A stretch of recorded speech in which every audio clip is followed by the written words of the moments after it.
Hey, welcome back to Inspire at Random, and in this video I'm going to be talking to you about how to deal with sociopaths and people with narcissistic personality disorder.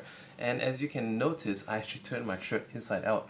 And actually this is one of the things that I, just to prove a point, I mean how would you feel if you went out with a person who would turn his shirt inside out? You'd be like, what's wrong with that guy? He's weird. Or that looks like ragged and old, let's stay away from him. And that's exactly how we want to deal with sociopaths and narcissistic personality disorder people. These people are closely related, and I want to just break down the word for you, like sociopath, social pathology. Okay, so they think, they understand people, and as a result of that, they just have a lot of fun trying to push people's buttons, and they just love it when they can see that they get a response out of someone. So these are the kinds of people, people with NPD and sociopath. They're one common personality, right? In a conversation, they love to, even in a friendly setting, they will start some drama and make people take sides. And then let's say, if you could be doing absolutely nothing in regards to them, but because you had some kind of a emotional display on yourself, and then they just target you for whatever reason. So you may think of like a school experience when you've been targeted for something for no reason. Like a bully goes to you and targets you for something for no reason. Bullies are often people with NPD, or they're sociopath to be in the making already in the future. And in my previous one of my recent YouTube shorts, I did talk one of the ways to deal with them is to actually show no response. Because like if a dog keeps barking, and if you're just standing there, and the barking dog will go away. But if you continue to run, then that dog gets agitated. It may run with you, it may try to chase you down. But if you do not respond to it in the way that it wants, it goes away. Because what do they really want is some kind of an emotional response. So if you can basically, keep them away, you wouldn't actually one up them in a sense. So because they're so caught up with thinking that they can do things the way they like, they just have this sickening obsession of trying to demonstrate that they can again and again get people to do things in certain way. So the way to basically piss them off is repeat failure. Okay, repeat failure. Give them emotional damage. So there is.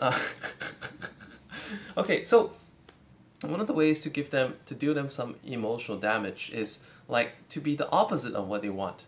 Like when they come onto you and they want to, do you feel that sometimes people with narcissistic personality disorder, who gaslight, do love to gaslight as well? Sociopaths, do you feel that they give you a lot of stress? You feel like your blood pressure is rising? You feel like stressed out whenever you're with them? So in I think back on the Bruce Lee series on Netflix, because when Bruce Lee wanted to get training from Ip Man, one of the first things that Ip Man wanted Bruce Lee to do is to develop his inner peace, because upon inner peace you can settle yourself, and it is true, because what's going to happen, like you're at this level, maybe you're taking a rest and you're just enjoying your free time, but out of no reason, this outsider, could be family member, sometimes could be a spouse, could be a sibling, could be a cousin, walks in and just starts picking on you, and they want you to stand up, head to head with them in an argument. But if you can actually maintain your calm, what happens? They just like continue to trigger you, and if they repeatedly fail, emotional damage. Yeah, you will deal great emotional damage to them. Trust me. And the other thing is, okay, like I want to give you another theory. Okay, like a lot of martial artists love to say that there is strength in weakness. Um, and also, not just that, strength and weakness, but at the same time, like if you are able to, if you're able to, you know, avoid, it's like it's kind of like, you know, there's you may have seen scenes in martial art movies with Jackie Chan and stuff. People are punching. He's not doing something. He's just like blocking, dodging this way, dodging that way, and the person gets so tired and fed up. And then next, I want to also talk to you about like the theory of tug-of-war. Okay, so like when both people are pulling on ends of a top rope. Okay, so you're pulling, and that person's pulling, and suddenly when you let go, and that person falls back. So you won. So play along with their game and let them go. Play along with them, let them go.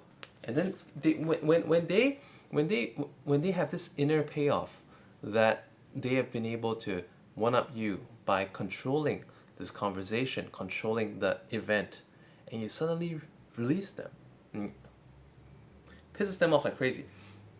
And you know what? These narcissistic people and sociopaths, they love to show how superior they are to you. But if you can somehow, all right, there's one very powerful thing: pity. I pity you. If you can even get like this is something that you try this is huge. It's like kryptonite for them. I pity you. You're miserable. They will explode. And the thing is, when they're pushing your buttons, they're doing it from a very calm position, and they kind of like, you know, basically love to see you fly up and incinerate. But if you can do that to them instead, what are you trying to prove? You're so miserable. I pity you.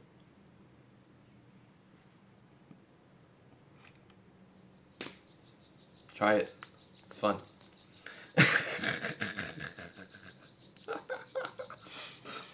Funniest thing is that when narcissistic people or like sociopaths, if they ever like waver against you, it's victory. And just some more tips, okay? If you have these people around you, first of all, try to avoid them if you can. But then again, you know, sometimes the avoiding is not possible because they just love to keep coming on and on and on. So we have to basically, you know, make our stand. And our stand could be, you know, as the many examples I've just shown you. But some more tips about dealing with them is that never let them know like what you know, who you know, how much you have. Remember this shirt that I turned inside out? Okay, it's good.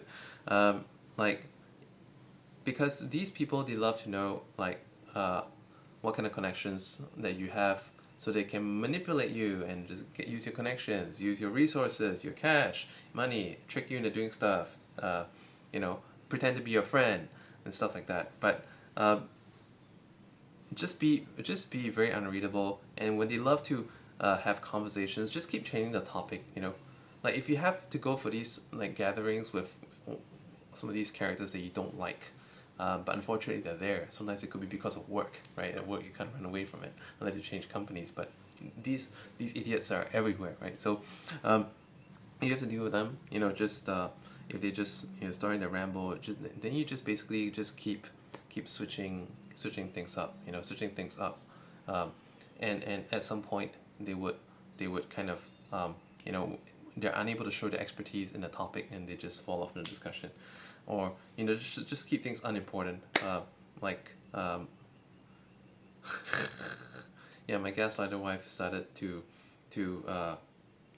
you know, show her traits. It's like a 1 year cycle. She's back to being a certain way. So you know, just keep changing things up, and then like, you know, not letting them get a foot in the door just pisses them off.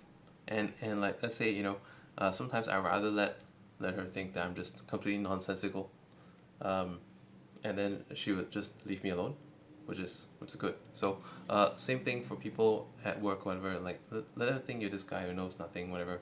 And if you're following my channel, like I like to talk about Asperger syndrome, autism. I have Asperger syndrome, high functioning autism. Like we are often the targets of a lot of abuse. So I hope this video has helped you to make your stand. Okay, thank you for watching, and do subscribe for my subscribe to my channel, and I hope you enjoy watching my other videos too. Leave a comment.